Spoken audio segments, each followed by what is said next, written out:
All right, we want to get to the news here. Um, there's been a lot of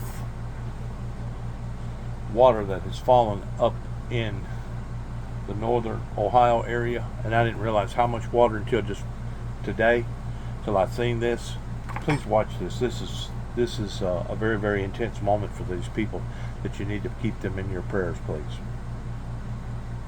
NBC Nightly News with Lester Holt. Good evening and welcome. We are watching a flood disaster in the making as we come on the air tonight. It's happening in the northern plains and upper Midwest. Several towns and cities across parts of Iowa, South Dakota, and Minnesota are under flood warning and are losing their battle against rising rivers after days. Excuse me, I said Ohio. I should have said Iowa. Sorry about that. Look at that. That is force that can take a bridge like it right there and just mangle the wrought iron and the railroad trestles in it like that. Why? Of drenching rains, broken levees, a collapsed train bridge, and a failing dam near Mankato, Minnesota, forcing new evacuations this evening. Parts of the region have received between 8 and 16 inches of rain since last week. And right now, nearly 30 waterways across the northern plains and upper Midwest are expected to be in major flood stage today. The expanding flood emergency occurring as parts of the nation are still locked in a suffocating heat wave. Shaquille Brewster has late details on it all. Tonight, a deadly flood emergency in 3 states. After days of heavy rain, rivers gushing over their banks and submerging entire communities. In Minnesota, the Rapidan Dam is facing imminent failure. Officials there are monitoring the buildup of debris and making plans to keep residents in the area safe. In Iowa, evacuations are underway in several counties. We have lived here for 20 years. I have never seen anything like this. Kim Wood says she escaped in the middle of the night, her husband driving through their neighbors' lawns, the water now blocking their return home. I have so many memories in the basement, pictures of my grandchildren, Christmas ornaments. And there's still the threat of more flooding. We are really looking at unprecedented times right now.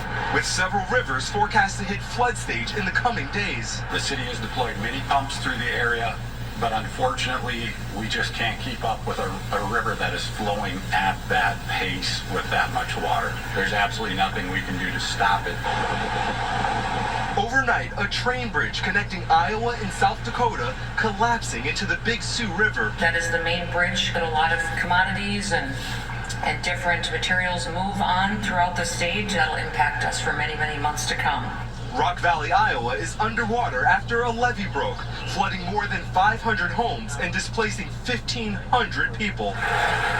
Crews spent the weekend trying to rescue residents. As the Midwest grapples with extreme flooding, the dangerous heat is shifting south. Several cities hitting triple digits today. And the Midwest is facing another night of severe weather, with the possibility of a derecho, a cluster of fast-moving and destructive thunderstorms this evening. And Chuck, you're in Sioux City right now, which has seen record-breaking river levels. That's right, Lester. The Big Sioux River is well over a quarter mile away, but you can't tell when looking at this neighborhood road. Just look at that car, nearly fully submerged. The crest here was record-setting, exceeding the previous all-time record by more than 7 feet. Lester? All right, Chuck, thank you. Wow. Now to the Middle East and the newly released video showing an American and 2 other hostages after they were abducted by Hamas terrorists on October 7th. Here's Matt Bradley. Let us warn you, some of these images are disturbing. Tonight, newly released video shows 3 Israeli hostages taken by Hamas during the October 7th terror attacks. They're pushed into the back of a pickup truck and covered in blood. Hamas terrorists pointing weapons at them after kidnapping them from a music festival. You can see 23-year-old American Hirsch Goldberg Pollen, his arm severed after a grenade explosion. Hostage families released the video. We spoke to Hirsch's parents tonight. You still haven't seen the video? No. Do you expect to see it? I don't know. I mean, I feel like I've lived in this parallel universe of anguish for 262 days, and I've seen the video of Hirsch being stolen. Initially, just dealing with that is hard enough, and I kind of thought, I don't know that I have to throw myself completely off a cliff. Like many here, the family is angry that months of negotiations haven't freed their son. These are real people with dreams, with aspirations, with families waiting for them. This is our son. Prime Minister Benjamin Netanyahu told the Israeli parliament he's still committed to a potential ceasefire deal backed by President Biden, but will not completely end the war until Hamas is eliminated. Meanwhile, Mideast tensions sparking new violence in the U.S. Tonight, President Biden condemning this incident in L.A. Sunday, where the mayor says pro-Palestinian protesters clashed with pro-Israeli demonstrators and blocked access to a synagogue. The president writing, intimidating Jewish congregants is dangerous, unconscionable, anti-Semitic, and un-American. Meanwhile, Israel's defense minister is back in Washington for critical meetings this week, including on that potential ceasefire deal to try to free those remaining hostages.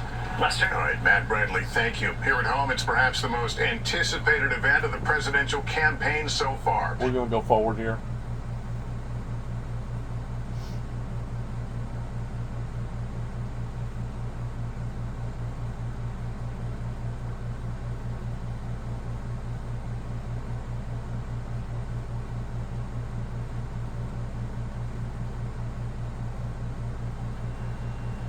All of you.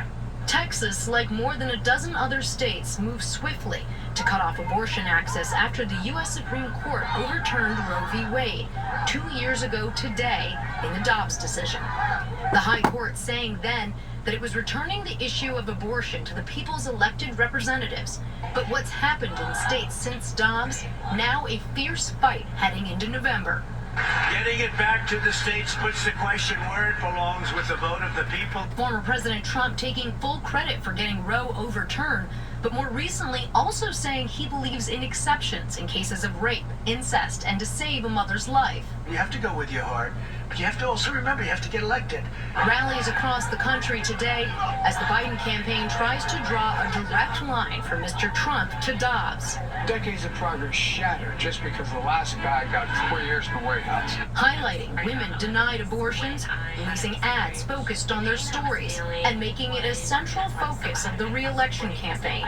The vice president addressing a crowd today. In the case of the stealing of reproductive freedom from the women of America, Donald Trump is guilty. Recent data over the last 2 years showing more women forced to travel for care since Dobbs. Women like Jessica Bernardo, one of a group of women who filed a lawsuit against the state last year with the help of the Center for Reproductive Rights, alleging they were denied abortions in Texas. 5 of them sat down exclusively with Nightly News. I didn't want to wait for having a seizure or heart or renal failure. There's no coming out back from that. It was just infuriating. We're not here sounding an alarm about hypothetical scenarios. We're sounding the alarm about what is already happening and what has happened to us. But not everyone has been able to travel. Samantha Casiano learned at her 20-week scan that her baby had anencephaly and would not survive, but could not afford to leave Texas for an abortion. It was hard and traumatizing. Her baby living only 4 hours after birth. Knowing that your child is going to die and planning your child's funeral before your child's even here is insane. Amanda Zarowski had the resources to travel, but says she became too sick too fast to leave Texas in time. I didn't even have that option because my doctors told me you better not be more than 15 minutes away from a hospital. I have to use a surrogate now because of what happened to me. The damage to my reproductive organs is permanent. The group recently lost their lawsuit to clarify who qualifies for a medical exemption under Texas's abortion ban, and now fear what's still to come. How many of you are worried that someone is going to die from these laws? if they haven't already. And Laura, any day now, the Supreme Court is expected to rule on another major abortion case. Yes, Lester, that's right. It's a dispute about whether hospitals that receive federal funding must perform abortions in medical emergencies, even in states where abortion is banned right now. And a decision in that case is expected by the end of this week or early next, Lester. All right, Laura Jarrett, thank you. In Baltimore, the cargo ship Dolly was on the move again almost 3 months after the collision that caused the Francis Scott Key Bridge to collapse. Under its own power, the ship headed to Virginia to have its containers removed and to undergo repairs. The NTSB says it's examining key electrical components from the ship. In 60 seconds, he was doing what he loved most, surfing in the waters off Hawaii. The shark attack that killed a veteran pro surfer right after this. Struggling.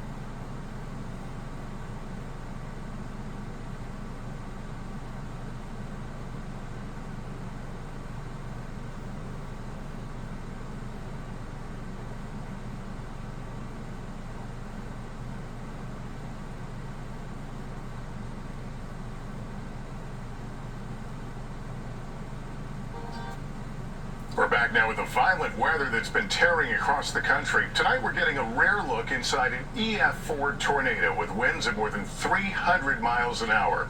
As Maggie Vespa reports, it's all thanks to a brave team of scientists. Tonight, as America's onslaught of severe weather rages on, Tornado on the ground. a fearless team of storm-chasing scientists is shedding new light on the power of last month's deadly EF4 twister that leveled parts of Greenfield, Iowa. Wind speeds in this tornado topped 300 miles per hour.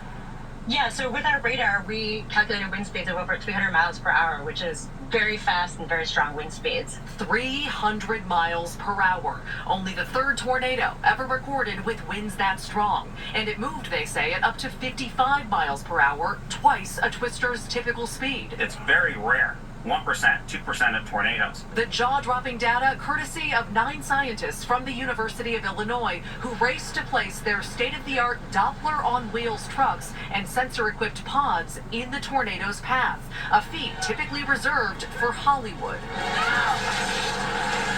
But this devastation was all too real. I've never seen a tornado like that. On the ground for more than a mile, officials said the tornado destroyed more than 150 homes and left 4 people dead. The scientists' mission to better understand how twisters move and form and develop warnings with detail on strength and timing, like those for hurricanes. There might be more tailored ways to safety. Either take shelter because you only have a minute, or it's not so strong, or you should really take the 5 or 10 minutes and get to a really ruggedized community shelter, and we just don't know that well enough now. A potentially life-saving bullseye on a fast-moving target. Maggie Vespa, NBC News. And coming up here tonight, the fast track to Paris. We try to catch up with some of the fastest names on the tracks at the field trials next. This is our night. 300-mile-an-hour winds.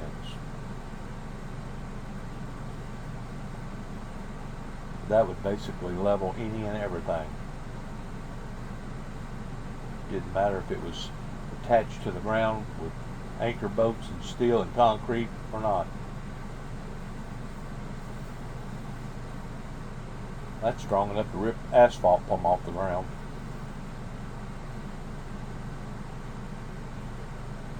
And to think that these storms are only increasing and getting more violent, getting more powerful.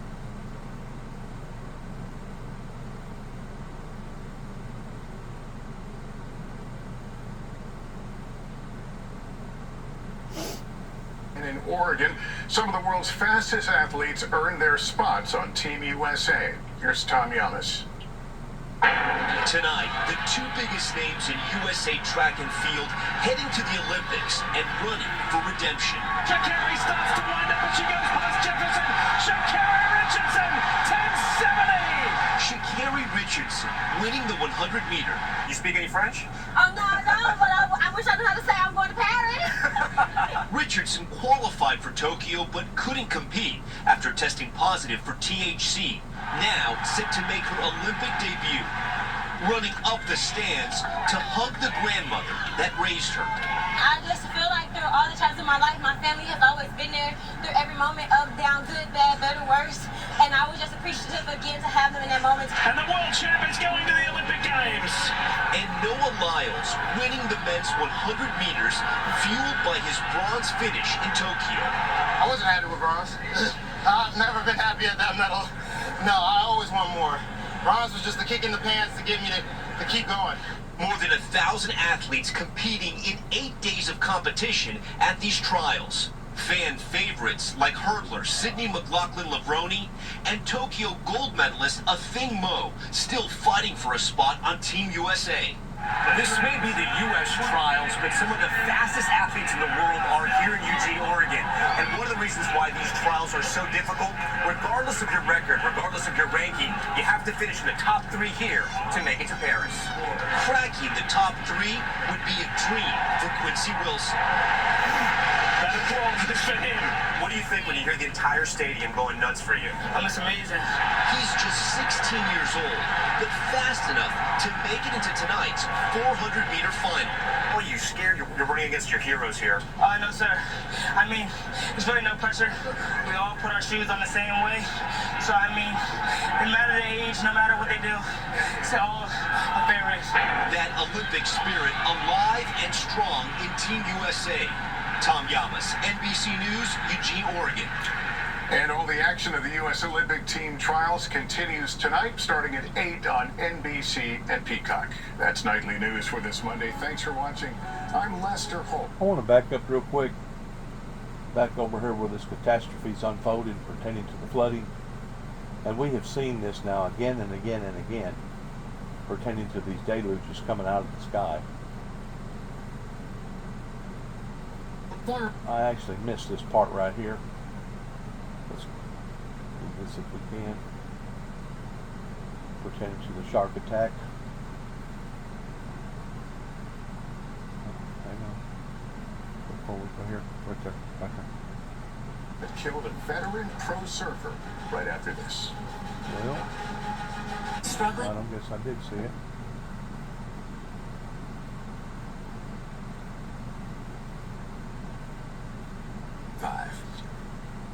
A mystery in paradise tonight. Police in the Bahamas are searching for a 41-year-old Chicago woman who disappeared there last week. Authorities say Taylor Casey was last seen on Wednesday in the area of Paradise Island in Nassau. A Facebook group created to find Casey says she was in the Bahamas for a yoga certification retreat. Tragedy in Hawaii to report. Legendary surfer and actor who died from Hollywood hits, dying after an apparent shark attack. Stephanie Gosk with what happened and how he's being remembered tonight.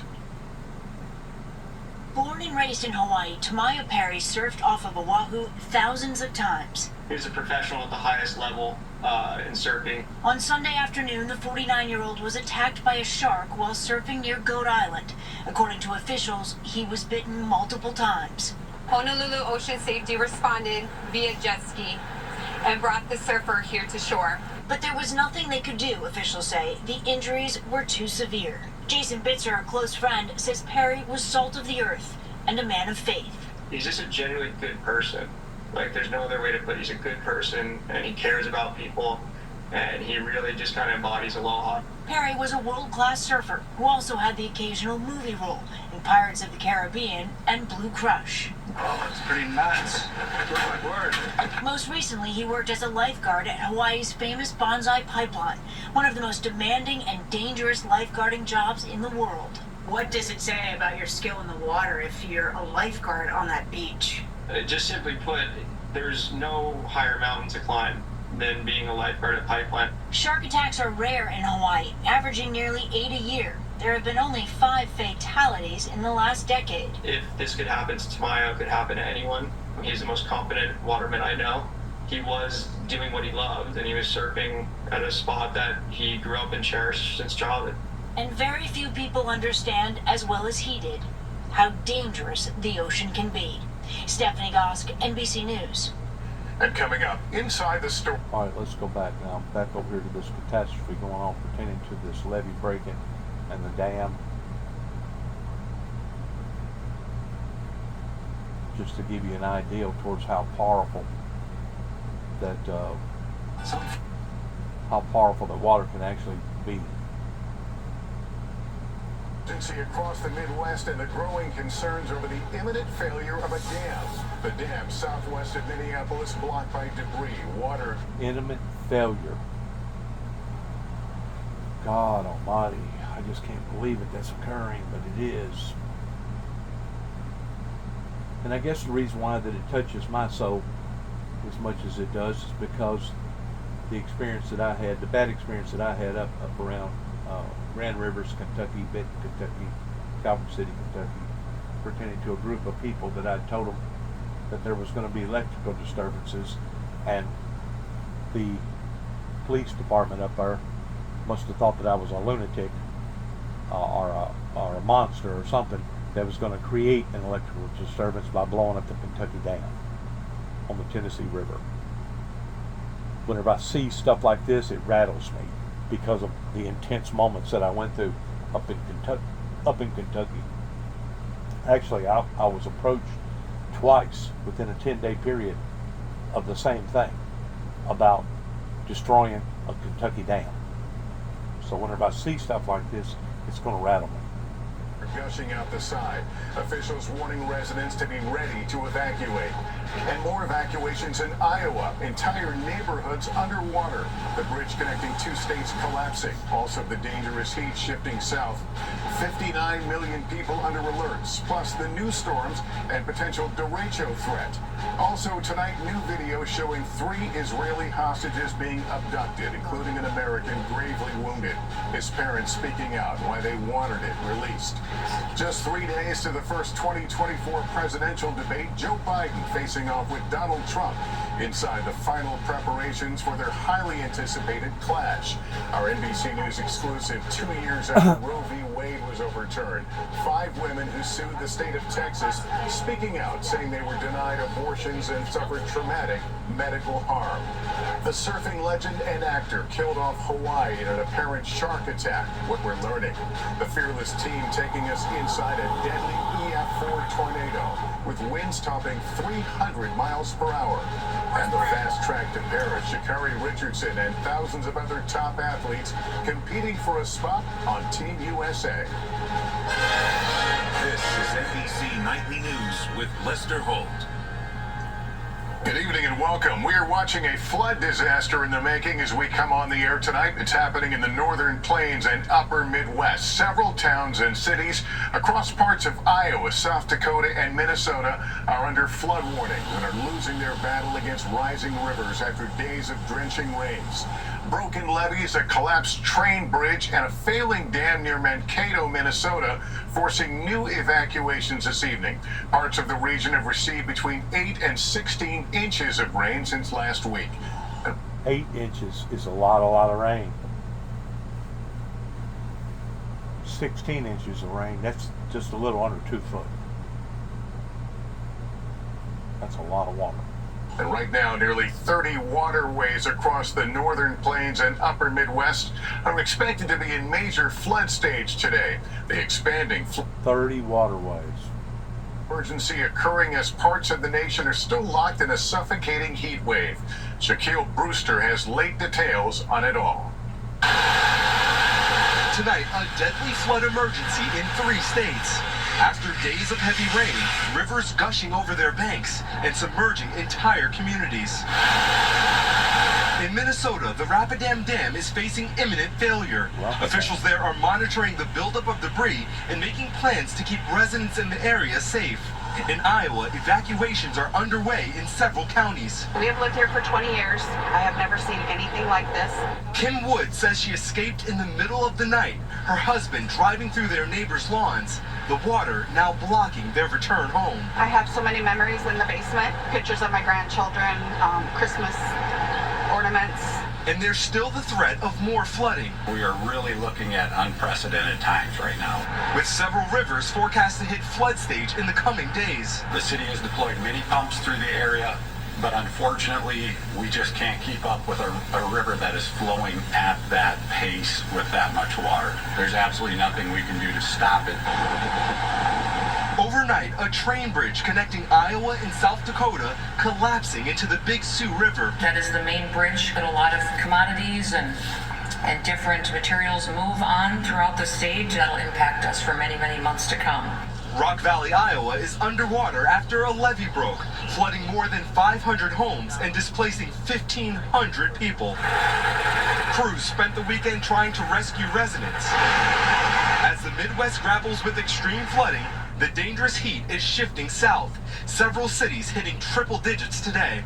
And the Midwest is facing another night of severe weather, with the possibility of a derecho, a cluster of fast-moving and destructive thunderstorms. The possibility of a derecho, a cluster of fast-moving and destructive thunderstorms this evening. Wow. And Jack, you're in Sioux City right now, which has seen record-breaking river levels. That's right, Lester. The Big Sioux River is well over a quarter-mile away, but you can't tell when looking at this neighborhood road.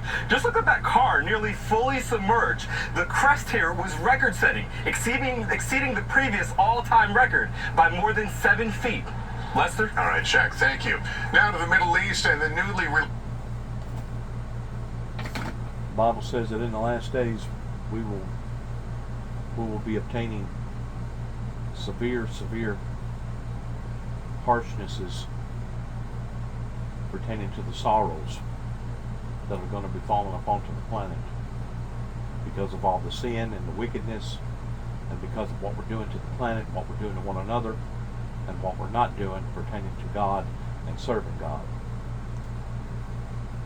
There is so much problems going on that just makes me understand that much more of why Christ said what he said pertaining to the final remaining last days here upon the planet, that there will be distress upon nations, hardship,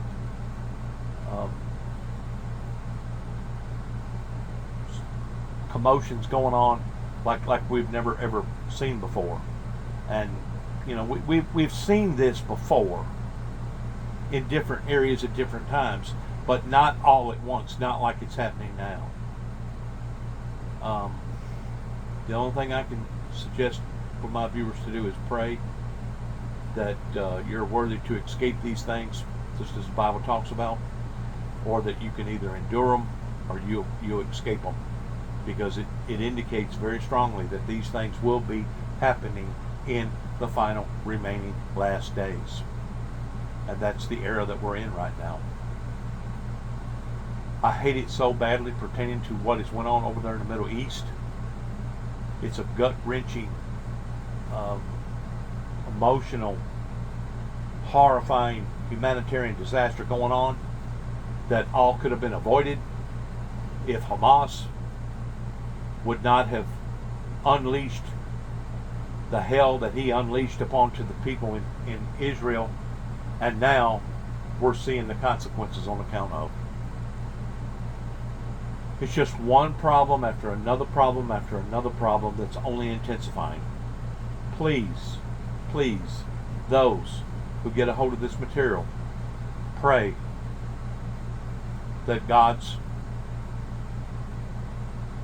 return will be quick. In Jesus' name. Thanks again. God bless America. God bless our troops. And God bless our endeavors towards where we go from this moment on. Shalom. And heaven, God, help us. Please help us all.